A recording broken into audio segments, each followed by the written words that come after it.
and welcome back to today's new video. And in today's video I'm going to be teaching you guys how to do a back handspring on the ground. So as my disclaimer said in the beginning of this video, please do not try any of this on your own without professional help, because I do not want you guys getting hurt. So please do not try this without professional help. So let's get right into the video. Okay, so I'm not going to be able to demonstrate this in the beginning of the video because I did break my toe going up the stairs. I stubbed it really hard, so I won't be able to demonstrate in the beginning, but I do have a video of me doing it earlier before I stubbed my toe and broke it. So I will be showing that at the end of the video. So when you are starting off trying to learn how to do your back handspring, I would recommend having a professional spotter help you learn how to do it, and I would recommend first doing that on the trampoline with them and learning how to do that. And then once you master it on the trampoline without any bounce, you could go on to a mat or a springed floor or maybe a less bouncy type of thing. But yeah, so then once you have that on the trampoline, you go and you do it on the floor with your help and your spot, and then you can just keep practicing it on the floor. What I like to do to help me practice this on my own is I like to practice going into a back bend, and then once I'm almost to the ground, I bounce off my feet a little bit and jump onto my hands and then go back, and that's how I practice it before I got it. So you should practice that a few times too, and that's very, very helpful.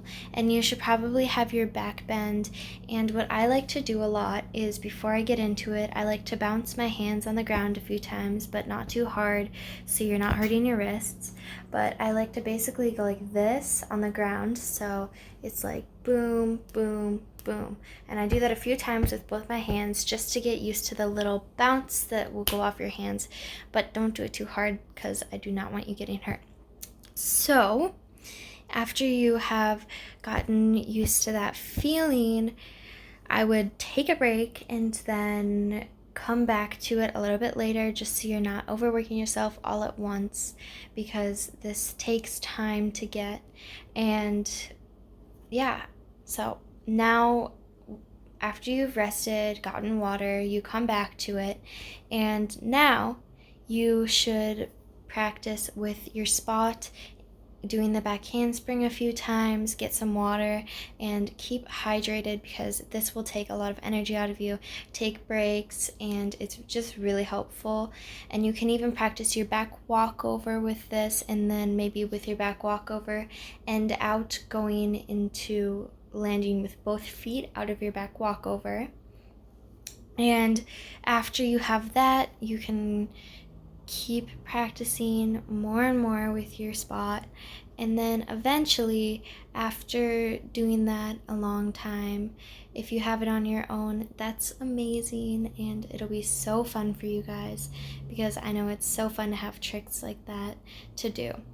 So now I'm going to be showing you guys what my back handspring looks like with a round off as well, but first I'm going to explain how to do a round off in case if you guys don't know how.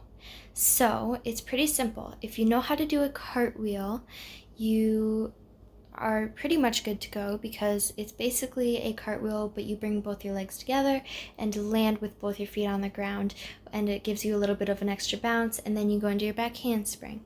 So what I would recommend doing for the round off back handspring is doing a round off, pausing, and then doing your standing back handspring with your spot, and then each time getting a little bit faster in between the round off and the back handspring, because then eventually you will have it and you will have taken enough time to make it look good.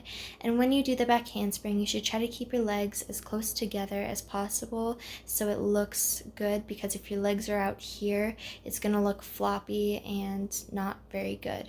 So that can be a hard thing to learn, and maybe even doing a back walk over and then bringing your legs into a handstand halfway through and putting them together and then coming down may be helpful for that. So now I will be showing you guys what I look like doing my standing back handspring as well as my round off back handspring. So here it is.